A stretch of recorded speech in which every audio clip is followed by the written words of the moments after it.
I was no more offended than if they called me unparochial. They reproached me for making pilgrimages to Beirut when I could easily have made them to the hill of Tara. If you want to make me homesick, remind me of the broad fields and delicate airs of France, of the gorgeous air, of the passes of the Tyrol, of the North African desert, of the Golden Horn, of the Swedish lakes, or even of the Norwegian fjords where I have never been except in imagination. And you may stir that craving in me as easily, probably more easily, as in any exiled native of these places. It was not until I went back to Ireland as a tourist that I perceived the charm of my country was quite independent of the accident of my having been born in it, and that it could fascinate a Spaniard or an Englishman more powerfully than an Irishman, in whose feeling for it there must always be a strange anguish, because it is the country where he has been happy, and where vulgarity is vulgar to him. And so I am a tolerably good European in the Nietzschean sense, but a very bad Irishman in the Sinn Féin or chosen people sense. For the first couple of years of my life in London, I did nothing decisive.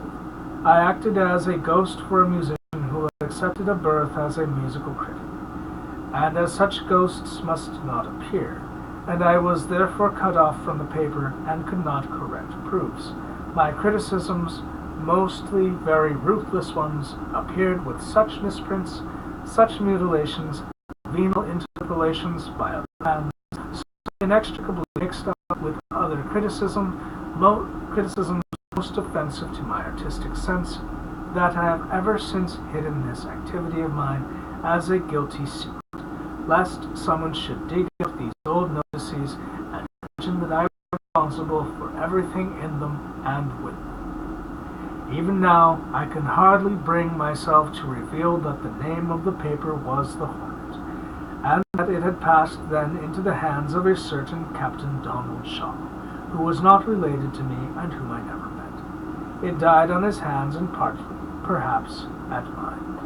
Then my cousin, Mrs. Cashel Hoy, a woman of letters, daughter of the aunt who played the tambourine with her beautiful hands, gave me an introduction to Arnold White, then secretary to the Edison Telephone Company.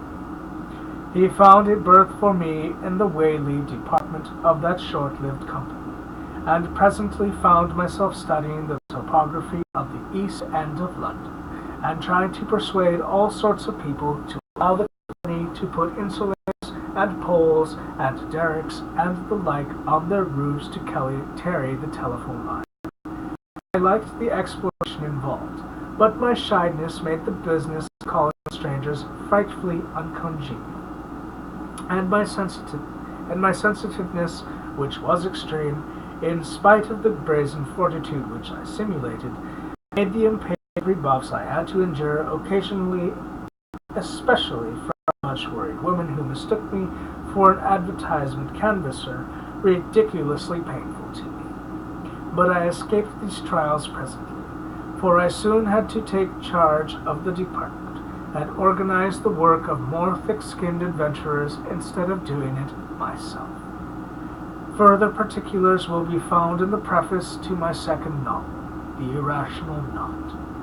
The Edison Telephone Company was presently swallowed up by the Bell Telephone Company, and I seized the opportunity to recover my destitute freedom by refusing to apply for the employment promised by the amalgamation to the disbanded staff. This was the end of my career as a commercial employee.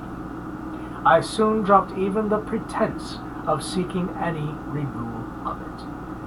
Except for a day or two in 1881, when I earned a few pounds by counting the votes at an election in Leighton, I was an unemployable, unable-bodied pauper, in fact, if not in law, until the year 1885, when for the first time I earned enough money directly by my pen to pay my way. My income for that year amounted to £112, and from that time until the war of 1418 momentarily threatened us with all bankruptcy. I had no pecuniary anxieties except those produced by the possession of money. Not my penury phase was over. The telephone episode occurred in 1879, and in that year I had done what every literary adventurer did in those days, and many still do. I had written a novel.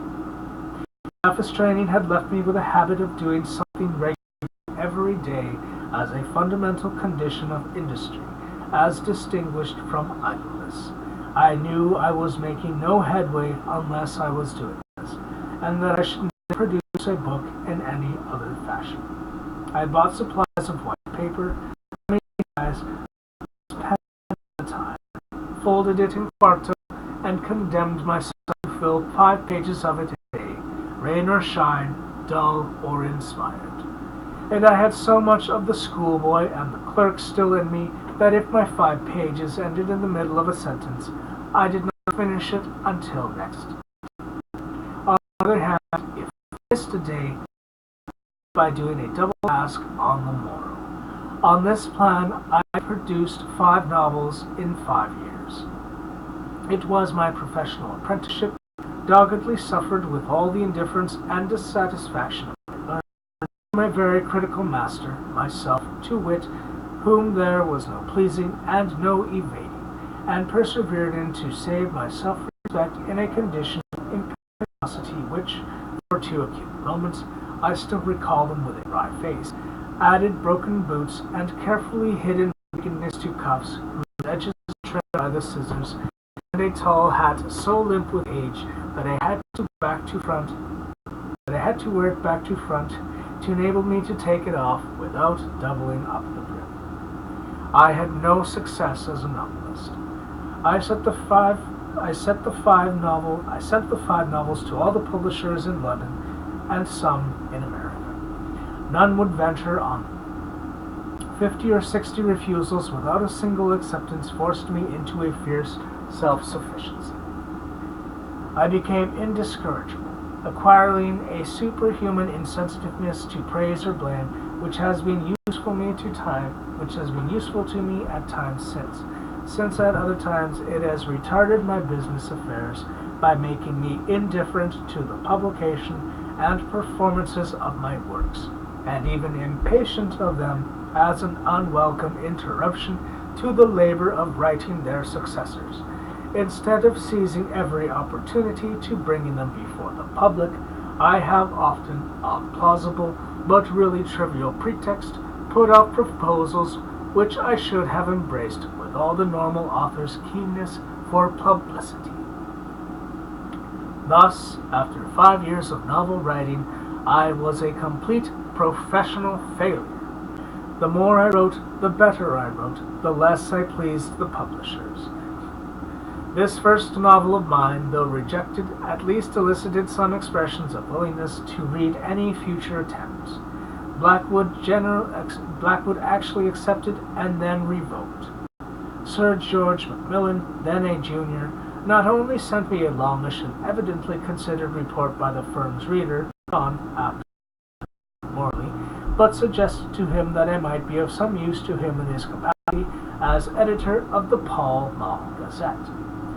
As such respondences ceased with my second novel, and I had no means of knowing, and was too young and inexperienced to guess, that was the matter not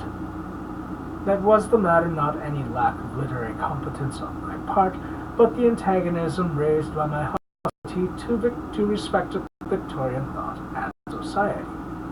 I was left without a ray of hope. Yet I did not study novels until, having planned my 5th effort on a colossal scale, I found at the end of what were to me the only first 2 sections of it, that I had no more to say and had better wait until I had educated myself much further, and then resumed the writing of fiction. And then, after an interval of critical journalism, I resumed the writing of fiction. This was a write and not as a novelist.